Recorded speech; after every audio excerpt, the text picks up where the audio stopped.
మాకు ఇంతకు ముందు ఇల్లు లేదండి, పెంకుటిల్లు ఉండేది. మేము చాలా ఇబ్బందులు పడ్డాము.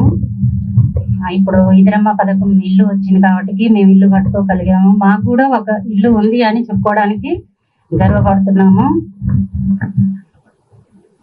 కాంగ్రెస్ ప్రభుత్వం వచ్చిన తర్వాత అన్ని మంచి మంచి పనులు జరిపిస్తున్నారు సీనన్న గారు.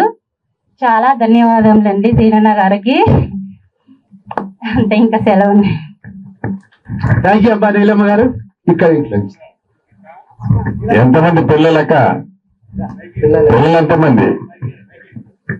4 పిల్లలు మాకు. నేను మా వారికి నేను 2వ భార్యని.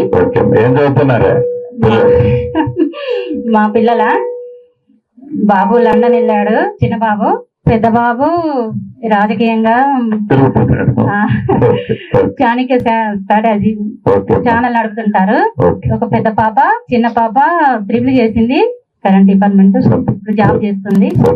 ఇప్పుడు మీ వల్ల మేము ఇల్లు కట్టుకున్నాం, ఇందిరమ్మ పథకం కింద ఇల్లు కట్టుకున్నాము. మీకు చాలా ధన్యవాదాలు. మీరు ఇంకా ఎన్నో పనులు చేయాలి, ఈ ప్రభుత్వం ఇలాగే నడవాలి అని కోరుకుంటున్నాము. నమస్కారం అండి.